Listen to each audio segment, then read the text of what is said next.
तो ये भारतवर्ष की विजय है, भारतवर्ष के गौरव का यह प्रश्न है। तो हमको इस पावनी परंपरा को आगे बढ़ाना है, छोटी छोटी बातों पर ध्यान देना है। भारतीय शिक्षा, भारतीय चिकित्सा और जो सनातन पुरातन परंपरा है उसको यदि हम नहीं जिएंगे तो कौन जिएगा? पाकिस्तान वाले आकर के बचाएंगे क्या इसको? कोई पाकिस्तान से आने वाला नहीं, कोई चाइना से आने वाला नहीं है। हमको अपनी सेवा, अपनी सुरक्षा, अपनी साधना, अपनी उपासना आत्मनिर्भरता के साथ करनी है। क्योंकि लोग बोलते हैं कि अपने मरे स्वर्ग दिखता है। अब ये बात अलग है कि मरने के बाद स्वर्ग कहां है किसने बताया नहीं आकर के आज तक, और जीते जी पता नहीं चलता। स्वर्ग और नरक की पहचान कैसे करें? ये जो वातावरण यहां आप बैठे हैं ये स्वर्ग से कम है क्या? बताइए। तो जीते जी आप स्वर्गवासी हो गए कि नहीं? अब ये बोलने की हिम्मत नहीं हो रही है तो आप घर में फोन करके कह सकते हैं कि भाई हम तो हरिद्वार जाके स्वर्गवासी हो गए।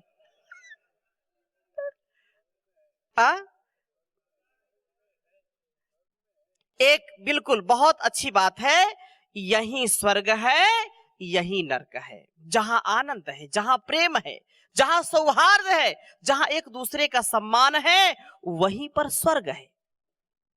महर्षि हमारे ऋषि रामचरितम सत्यम महाजनो ये गता सपन था।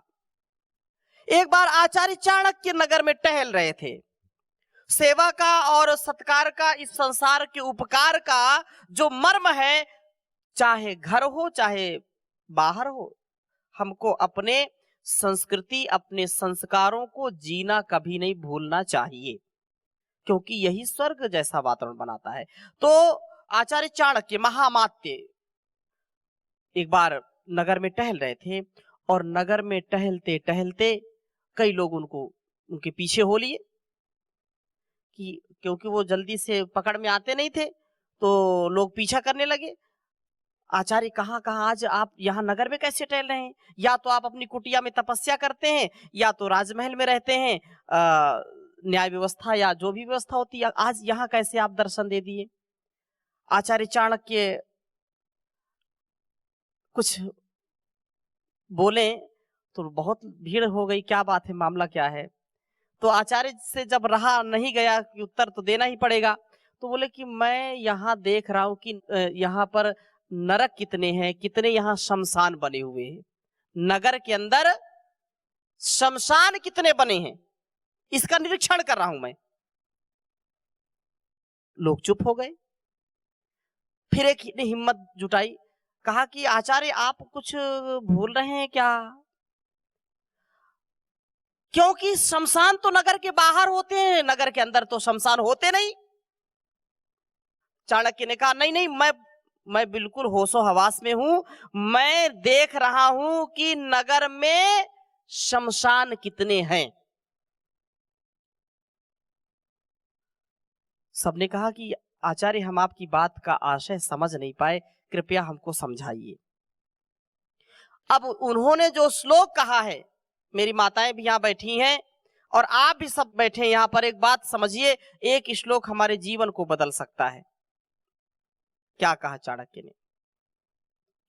ना विप्रपादोदक कर्दमानी, ना वेद शास्त्र ध्वनि गर्जितानी, स्वाहा स्वधाकार विवर्जितानी, शमशान तुल्यानि गृहाणितानि।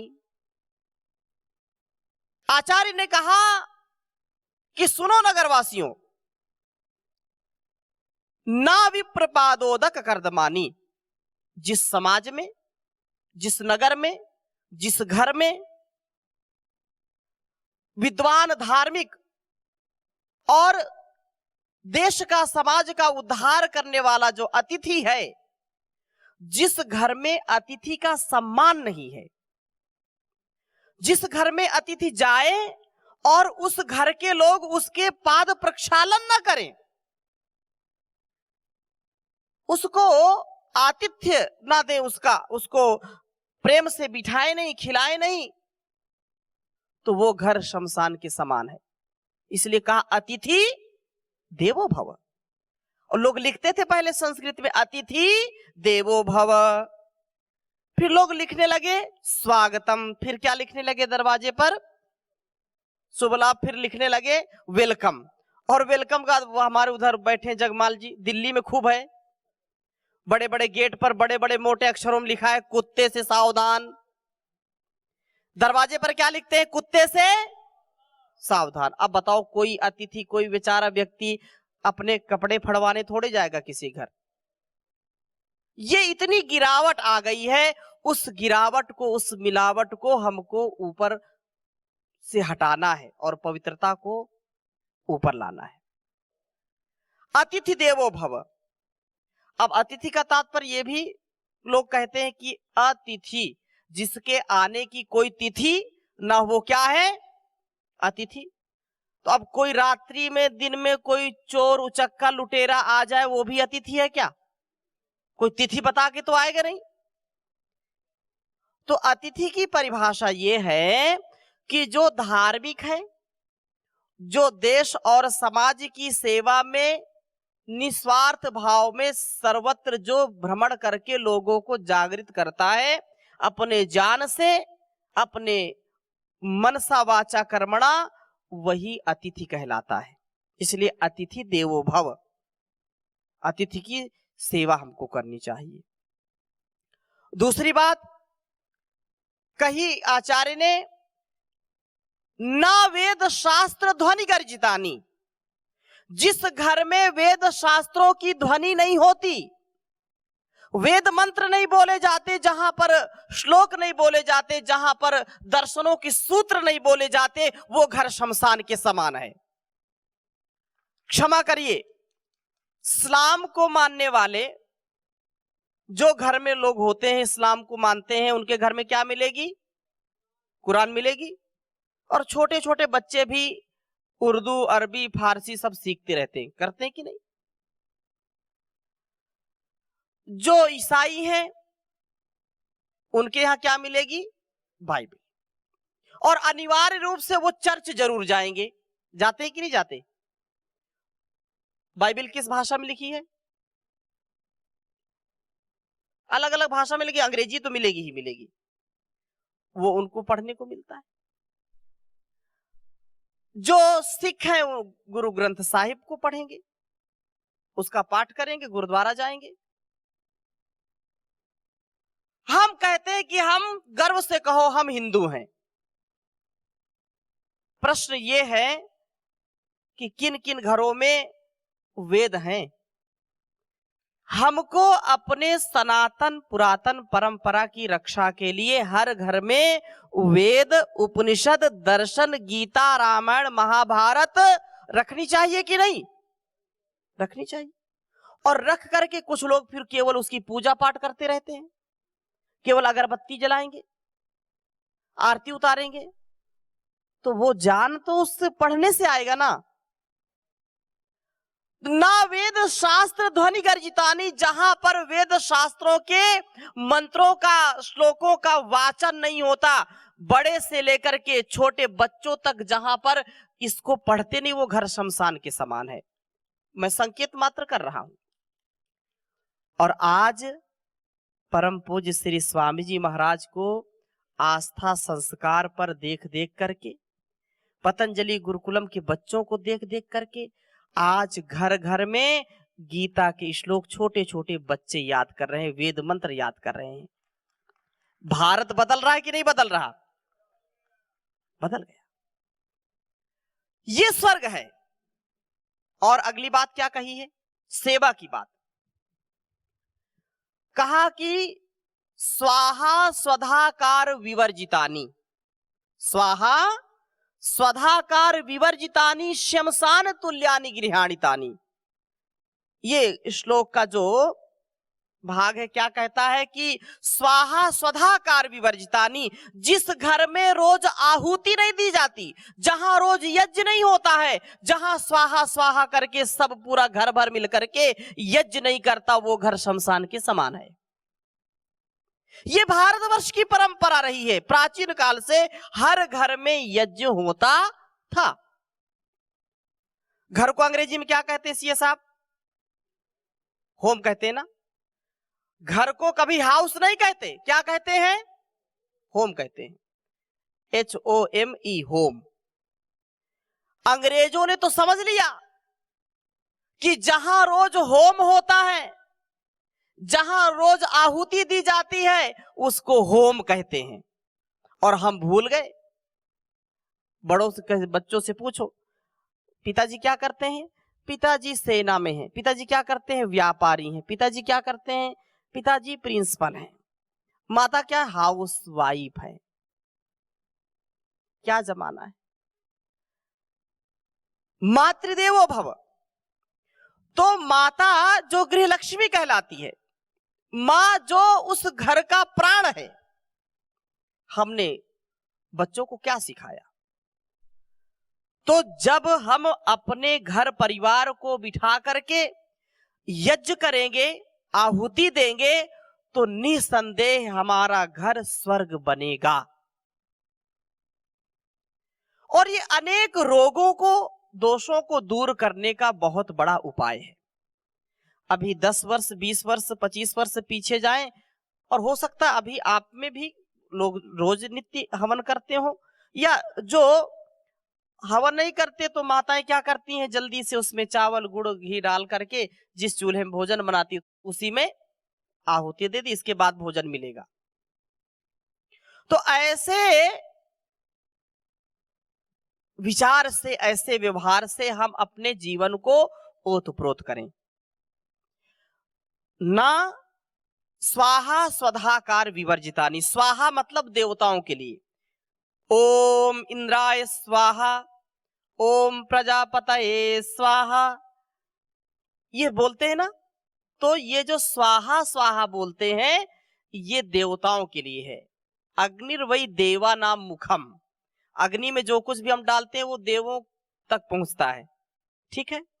देवों के लिए हवि, और पुरखों के लिए, जो हमारे पूर्वज हैं, उनके लिए कवि बोलते हैं, पितरों के लिए कवि। तो दो शब्द इसमें बोले, स्वाहा और स्वधाकार। स्वधा का मतलब क्या है?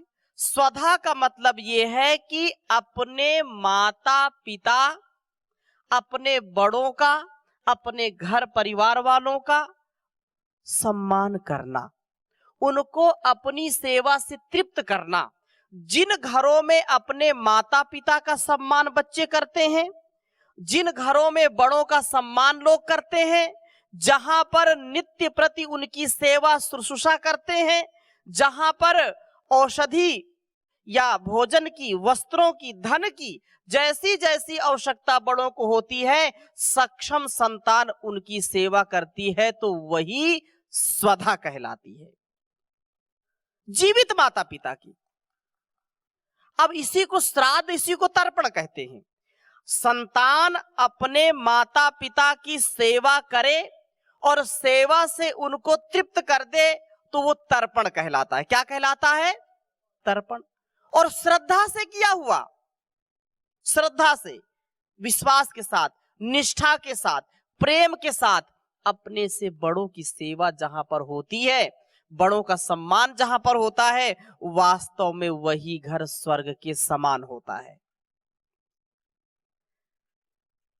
इसलिए उन्होंने ये बात कही, और यह साविप्रपादोदक कर्दमानी, सावेद शास्त्र ध्वनि गर्जितानी, स्वाहा स्वधाकार निरंतराणी, स्वर्गाणि तुल्यानि गृहाणि तानि।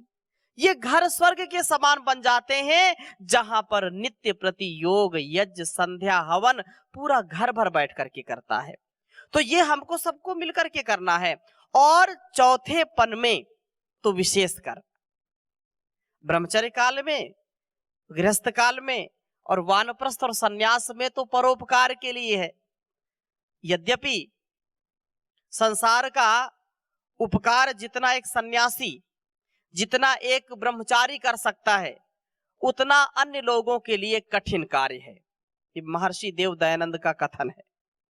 तो हम केवल कपड़े से ही नहीं, अपने मन से भी हमको संन्यास लेकर के ये पूरे देश और दुनिया में सबसे बड़ा एक अभिनव कार्य होगा जो प्राचीन भारतवर्ष का रहा, कि यदि हम जागरूक हो गए, और आप सब परम पूज्य स्वामी जी महाराज को वर्षों वर्षों से सुनते हैं, आस्था के माध्यम से, संस्कार के माध्यम से, तो सेवा का कितना उत्कर्ष कार्य हो सकता है वो आप सब अच्छी प्रकार से जानते हैं, क्योंकि पतंजलि योग पीठ के माध्यम से जो सेवा कार्य आज हो रहा है, तो प्रत्यक्ष को प्रमाण की आवश्यकता कभी नहीं होती है। कर ले भला होगा भला, अंत भला है। कर ले भला होगा भला, अंत भला है।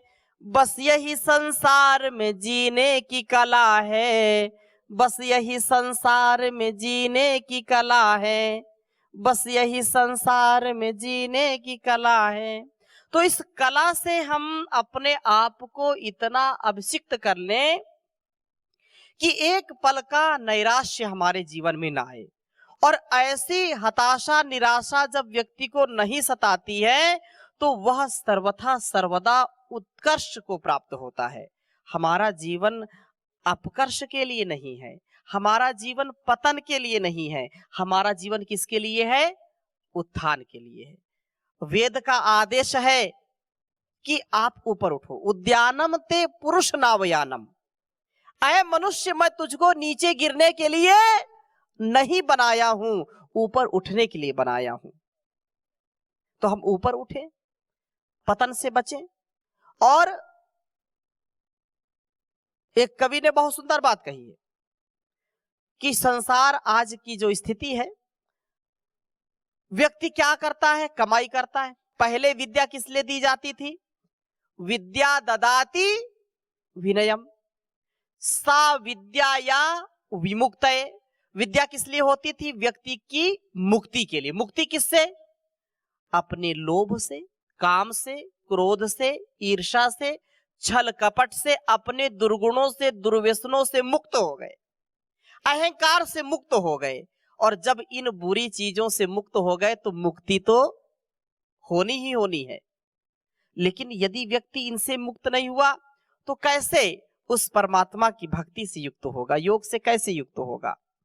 तो मुक्ति के लिए पहले कहते थे कि सा विद्या या विमुक्त है। आज की परिभाषा क्या है? जो हम पढ़ाते हैं, पढ़ते हैं, डिग्री प्राप्त करते हैं, डिप्लोमा प्राप्त करते हैं, किस लिए? नौकरी के लिए। तो ये हो गया सा विद्या या नियुक्त है, नौकरी मिल जाए। हम जिस विद्या को पढ़ते थे वह विद्या हमारे जीवन को और इस जगत को कल्याण से भरती थी। हमको कभी भी अपने अहंकार से, अपने गलत विचार से कभी भी हमको कोई लगाव नहीं रहता था। लेकिन आज अहंकार प्यारा है, हमको अपना सत्कार प्यारा है, इसलिए आज इतनी समस्याएं हो रही हैं। पहले जो सेवा होती थी किस लिए? विद्या से युक्त सेवा होती थी। और विद्यालयों में बड़े बड़े अक्षरों में लिखते थे, छोटे छोटे, हम जब विद्यालय जाते थे, अभी भी लिखते होंगे, एक और लिखा होता था शिक्षार्थ आइए, और दूसरी ओर लिखा होता था सेवार्थ जाइए। विद्यालय में जाना है, गुरुकुल में जाना है, किस लिए? विद्या के लिए, शिक्षा के लिए। और जब पूरी शिक्षा हो जाए तो क्या करना है? सेवार्थ, सेवा के लिए। तो संसार में हम ऐसे कर्मों को करते जाएं कि जो सद्धर्म है, सदकर्म है, उससे कभी विचलित ना हो, और फिर जो होगा देखा जाएगा। इसलिए ये बात कही है कि अपने स्वकर्म को, स्वधर्म को हमको सदा सेवा से, सत्कार से आगे बढ़ाना है, टकरार से नहीं। अपने साझेदारी से, ईमानदारी से, वफादारी से अपने कार्य को अच्छी प्रकार से निभाने का कर्तव्य हमको करना है। और इसमें अनेक कष्ट आएंगे, लेकिन उन कष्टों को भी नष्ट करना हमारा कर्तव्य है। कुछ तो लोग कहेंगे, लोगों के कहने से अपने को बहकना नहीं है। लोगों का काम है कहना, लेकिन तुम नहीं बहकना। थोड़ी थोड़ी बात में हम बहक जाते हैं, बहकना नहीं है। यह संसार, छोटे छोटे हम थे, राष्ट्रीय गीत, क्योंकि मैं शब्द बोलता हूं ना तो मुझको गीत याद आ जाते हैं, तो वो संदेश देना है, कैसे भी दें। इंसाफ की डगर पे बच्चों दिखाओ चल के, शब्द एक एक समझिए। इंसाफ की डगर पे बच्चों दिखाओ चल के, यह देश है तुम्हारा, नेता तुम ही हो कल के। अब नेता भी आजकल बदनाम हो गए हैं, लेकिन नेता का मतलब सच्चा ये होता है नीय प्रापणे, अर्थात जो स्वयं उन्नति के पथ पर सबसे आगे हो और दूसरों को भी ले जाने वाला हो। हमारे नेता कौन है? परम पूज्य श्री स्वामी जी महाराज हैं। हमारे नेता कौन है? माननीय मोदी जी हैं। तो जो आगे ले जाते हैं, कभी पतन की ओर नहीं ले जाते, उनको नेता कहते हैं। दुनिया के रंज सहना पर मुंह से कुछ ना कहना, सेवा का मर्म समझ लीजिए। दुनिया के रंज सहना पर मुंह से कुछ ना कहना, मुंह से कुछ नहीं कहना, सच्चाइयों के बल पर आगे को बढ़ते रहना। उपदेश है कि नहीं? कितना बड़ा उपदेश है। दुनिया के रंज सहना पर मुंह से कुछ ना कहना, सच्चाइयों के बल पर आगे को बढ़ते रहना। रख दोगे एक दिन तुम संसार को बदलकर, इंसाफ की डगर पर बच्चों दिखाओ चलकर, इंसाफ की डगर पर बच्चों दिखाओ चलकर। ये ईमानदारी से आज हम परम पूज्य स्वामी जी महाराज के जीवन को देखें। क्या था स्वामी जी महाराज के पास? कुछ नहीं था। 500 रुपए लेकर के हरिद्वार, वो भी कई बार महाराज जी बताते हैं। लेकिन आज संसार का कोई भी ऐसा प्रभावशाली व्यक्ति या संसार का कोई भी ऐसा व्यक्ति जो परम पूज्य श्री स्वामी जी महाराज के तप को, उनके पुरुषार्थ को कोई प्रणाम न करता हो, ऐसा संसार में कोई है नहीं। जीवन कैसे जीते हैं, उन्होंने परिभाषा बदल दी। एक अकिंचन गुरुकुल का पढ़ा हुआ एक ब्रह्मचारी, एक सन्यासी पूरे राष्ट्र को, पूरी दुनिया को हिला करके रख देगा, किसी ने कल्पना नहीं की थी। ये क्या है? यही अखंड प्रचंड पुरुषार्थ और अपने सेवा के बल पर। इसलिए सेवा सबसे बड़ी है। कुछ लोग कहेंगे, लोग कहने दो, लेकिन अपने आप को मस्ती में रहने दो। जो मस्ती में रहता है उसकी हस्ती है, बाकी सब जबरदस्ती है। मस्ती में रहिए, आनंद में।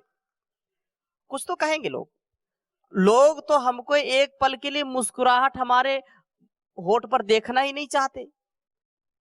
अगर लोगों की बात करें तो लोग तो हमको देखना ही नहीं चाहते, लेकिन हम अपने अध्यात्म के बल पर, अपने न्याय के बल पर, अपनी सेवा के बल पर, अपने चरित्र के बल पर, अपनी ऋषि परंपरा के बल पर हमारा जीवन प्रबल हो और हमारा जीवन सफल हो, सक्सेसफुल हो।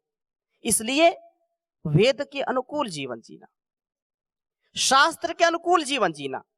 स्वामी जी महाराज, हजारों बार इस बात को मैंने सुना स्वामी जी से कि कभी भी अपने अंदर के वेद को और बाहर का जो वेद है उसका कभी उल्लंघन नहीं करना। बाहर का जो कानून है उसका कभी उल्लंघन नहीं करना, और एक उस परमात्मा का भी कानून है, विधि का विधान है, उसका सम्मान करना, कभी उसका अपमान नहीं करना। कभी आपको कोई धोखा नहीं मिलेगा, कभी आपको निराशा नहीं मिलेगी, आपको सदा विजय मिलेगी। इस दृष्टि को सदा सामने रखना है। और जो संसार में ज्यादा धनी बनना चाहते हैं, जैसे मैंने कहा कि सा विद्या या नियुक्ति नहीं होती तो फिर लोग भ्रष्टाचार भी करते हैं, अलग अलग प्रकार से मिलावट भी करते हैं, लेकिन उन के लिए बहुत अच्छा कवि ने कहा है, अब एक बार किसी को पंचायत का चुनाव लड़ा दो, प्रधानी का चुनाव ही लड़ा दो, उसकी 7 पीढ़ी बैठे बैठे खाएंगी, इतना इंतजाम करके जाता है वो। ये विडंबना है।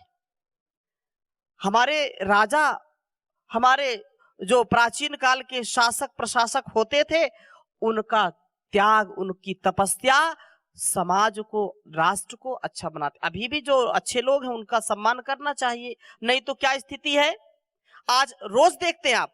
हम सब यहाँ प्रबुद्ध लोग बैठे हैं, रोज अल्टी पल्टी लोग मारते रहते हैं, कहीं इस पार्टी में, कहीं उस पार्टी में, कहीं किसी में, कहीं जहां, मतलब बेपेंदी के लोटे, ऐसा कहते हैं ना। ऐसे लोगों का ना चरित्र, ऐसे लोगों का ना राष्ट्र प्रेम कुछ भी काम नहीं आता, क्योंकि वो गिरगिट की तरह के रंग बदलते रहते हैं। इनसे कभी देश नहीं बदलेगा। देश बदलेगा अध्यात्म से, देश बदलेगा ईमानदारी से, देश बदलेगा चरित्र से, देश बदलेगा अखंड प्रचंड पुरुषार्थ से। हम उद्घोष क्या करते थे बचपन से? अन्न जहां का हमने खाया, जन्म जहां पर हमने पाया, अन्न जहां का हमने खाया, वस्त्र जहां के हमने पहने, वो है प्यारा देश हमारा, इसकी रक्षा कौन करेंगे, कौन करेंगे? तो हम बोलते थे हम करेंगे, हम करेंगे, हम करेंगे। कैसे करेंगे? तन से करेंगे, मन से करेंगे, धन से करेंगे। ये उद्घोष हम गाते थे। और आज ऐसे सिर फिरे, ऐसे देशद्रोही, ऐसे कृतघ्न लोग भी इस देश में रहते हैं, यही खाते हैं, लेकिन बजाते कहीं बाहर की है। जिस थाली में खाते उसमें सुराग करने वाले भी लोग हैं। उनको सबक सिखाने का समय आ गया है, उनको उनकी औकात बताने का समय आ गया है कि यहां देशद्रोही नहीं, ये देशभक्तों का देश है, जहां पर सब कुछ निछावर हो जाए, लेकिन देश हमारा रहना चाहिए। मैं रहूं ना रहूं, यह देश रहना चाहिए। अनगिनत हजारों लाखों सैनिक, हजारों लाखों हमारे शहीद, जिन्होंने हंसते हंसते फांसी के फंदे को चूमा है, वह देश कभी ऐसे देशद्रोहियों का नहीं हो सकता है। तो भारतवर्ष वो देश है जहां पर जवानी को कुर्बान करने वाले, अपने बचपन को कुर्बान करने वाले हमारे वीर वीरांगनाओं का यह देश। इसलिए कुछ लोग जो बोलते हैं कि देश, यहां पर जो हम चाहेंगे वो होगा, जैसा हम चाहेंगे वो होगा, ये स्वप्न कुछ लोग देख रहे हैं। तो उनको उनकी स्थिति, उनकी औकात में रखने के लिए भी हमको इस अध्यात्म को, इस योग धर्म को, इस मानवीय धर्म को, इस सनातन धर्म को सदा ऊपर उठाने के लिए अपने तन मन और अपने धन का उपयोग करना है, अपने सामर्थ्य का उपयोग करना है। तो इतनी बड़ी सेवा है। और सेवा करते करते भी कुछ लोग कहें तो कहने दो, उनको कहने दो, लेकिन हमको मस्ती में रहने दो।